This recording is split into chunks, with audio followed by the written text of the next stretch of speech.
Today, I'm here to tell you the story of the municipal governance of Bogota. The city was widely accepted to be in chaos in the 1980s, with the then governor describing it as urbanized anarchy, tremendous chaos, immense disorder, a colossal mess. However, it turned itself around and through the 1990s and early 2000s, even being selected by the UN in 2002 as a model city. Yet by 2008, much of this considerable progress had been lost, with a return to corruption and a decline in citizen satisfaction with public services. In this presentation, I'm going to take you through Bogota's story, highlighting what about Bogota's governance made it successful, and examining why progress was so hard to maintain. Bogota sits at 2,600 meters above sea level, or, as locals would say, 2,600 meters closer to the stars. It has a population of over 8 million, which means 1 in every 6 Colombians lives in the city. In the 1980s and early 1990s, Bogota was known primarily for its high level of crime. There were 80 homicides per 100,000 people, and the mayor himself was actually imprisoned for corruption. The city faced frequent blackouts and financial difficulties, going bankrupt in 1992. Change began in 1991, when citizens of Bogota were given the right to vote for their mayor for the first time. However, it wasn't until 1993, with the election of Jaime Castro, that things began to change for the city. With a short term, 3 years, and a ban on re-election, he chose to tackle the toughest challenges facing Bogota head-on. This included vested interest in local government and high levels of public debt. Castro's battle with Bogota's famously corrupt local council began even before his time in office. As a senator, he took advantage of a new constitution in 1991 to include an article requiring Bogota's next mayor draw up a law overhauling the city's administrative structure. Upon assuming office, the law he drafted ended the council's co-administration of the city, establishing the mayor as the unambiguous executive. It abolished council members' role in the city contracting, which had become a common source of rent-seeking. It further weakened the council by decentralizing Bogota into 20 localities. He next worked to raise enough revenue to tackle Bogota's $26 billion debt. He first made all commercial activity in the city taxable and closed various loopholes.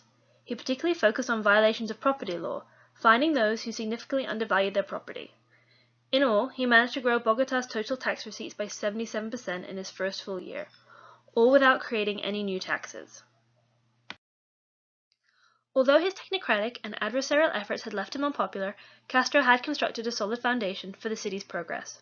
The following 9 years saw an exchange between two mayors, Antanas Mocas, who became mayor in 1995 and again in 2001, and Enrique Peñalosa, who took office in 1998. Their years in charge have been described as the logic of constructed community, with both men focusing on the relation of citizens to each other. For Mocas, this meant focusing on citizenship, while Peñalosa concentrated on transport and public space. Mocas had developed a colorful reputation on the campaign trail, brandishing a toy sword at the city's challenges and dropping his trousers in public. However, as mayor, he continued Castro's legacy of stymieing vested interest and corruption. He required that each council member fill in an appointment card before meeting him and refused to speak about issues outside the agenda of the meeting. He also banned public employees meeting council members privately. In his second term, he would amend this hostile approach, remaining transparent but exchanging public credit for projects instead of kickbacks. However, Mocas's primary focus was on creating public services that were more responsive to citizens' needs, as well as improving Bogotans' pride and sense of community.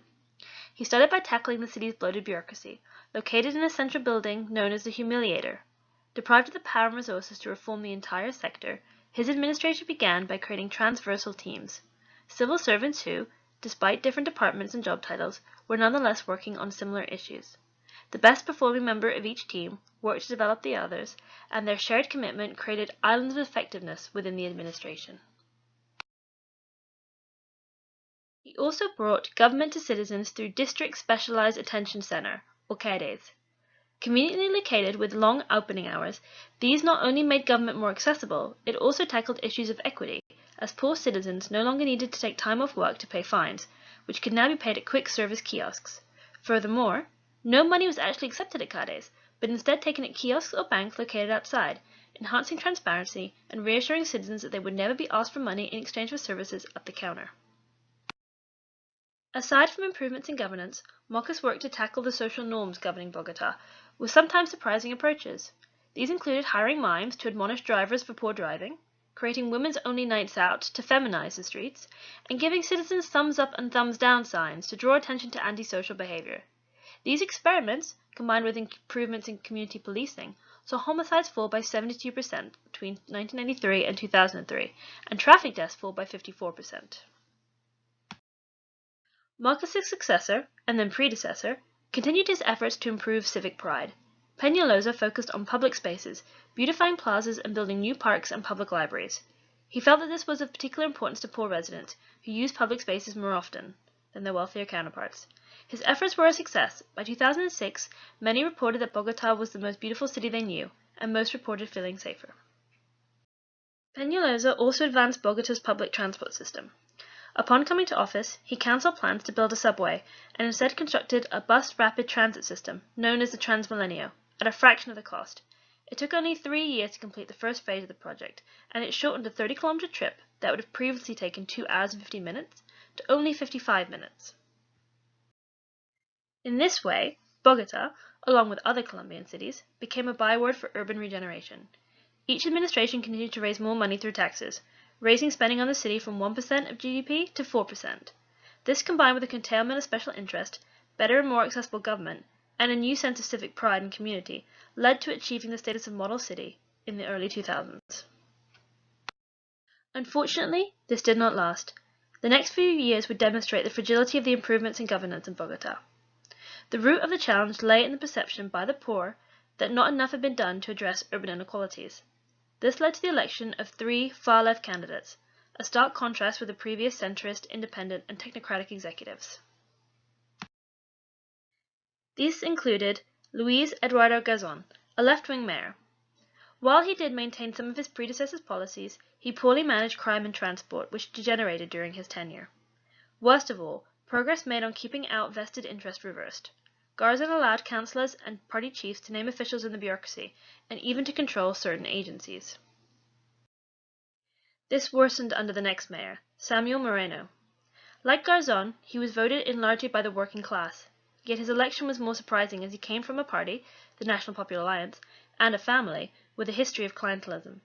Once in office, he reinstated the so-called carousel of corruption, and it was discovered that commissions were being paid on public contracts, such as road maintenance, the bus rapid transit system, and even city ambulance contracts. He also continued to place political allies in the administration. He resigned and was arrested in 2011. He was followed by a third far-left candidate, Gustavo Petro Urrego. Honest, unlike Moreno, he was nonetheless distrusted by a huge swathe of the population as a former guerrilla. He thus struggled to work with the city's bureaucrats, which was compounded by his lack of administrative experience. He continually implemented ambitious policies before conducting planning studies.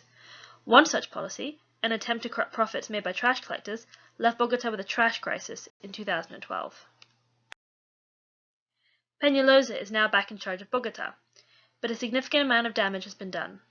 The Transmilenio has fallen under disrepair after years of neglect.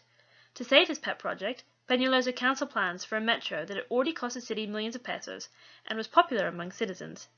In office, he seemingly ignores public opinion, causing uproar when he proposed to urbanize a much-loved natural park and when he expelled many homeless from an area of the city known as the Bronx. He is now the most unpopular mayor since 1991, and there have been grassroots attempts to recall him. If improving corruption, the city's finances, public administration, and civic pride had been a hallmark of the 1990s and early 2000s, Bogota's more recent past has been a demonstration of how quickly these legacies can be reversed. A revival of corruption, inexperienced mayors, and a lack of broader democratic accountability in the city has led to a reduction in the quality of life for many citizens. What lessons on governance does this sad history leave us with? Primarily, that improvements made solely on the empowerment of a strong executive can quickly be reversed. Bogota was lucky with the leadership of Castro and Mockus, and even early Peñalosa, but the ballot box can be fickle. To sustain progress, other democratic controls are necessary. Attempts now need to be made to turn the city's council into a body that truly oversees the administration, rather than a corrupt body, to be placated or ignored. Legal control should be put in place to promote merit in Bogota's administration and to abolish political appointments. Another takeaway is that corruption is a constant danger that must be continually guarded against. Indeed, even during Moreno's reign, there were signs of improvement. That he was arrested and imprisoned is a testament to the strengths of other bodies, in this case, the Office of the Inspector General of Colombia. As one commentator has noted, with corruption, you have to keep running to stay in place. A final lesson is the importance of addressing urban inequities to ensure political stability. Widely held perceptions of inequality in the city led to the election of polarizing, weaker, and sometimes corrupt candidates. Even when mayors were honest, radical positions meant they struggled to work within the system. Improving accessibility and the conditions of the poorest in Bogota is therefore of primary importance. It should be noted that Bogota's challenges are not solely of its own making. Its urban governance plays out against a backdrop of national challenges, including civil strife due to the drug trade. As citizens of the capital, residents of Bogota also often face interference in their city by national politicians. Yet change is possible. Bogota remains much better off than in its past. Rapid improvements have in fact led to higher expectations by citizens. A new election cycle in 2019 might bring a mayor refocused on curbing corruption and addressing urban inequalities. But as the city history reveals, Bogota can't leave it all to a mayor. Further democratic checks and balances, such as a more meritocratic bureaucracy and a better city council, are necessary for progress to continue.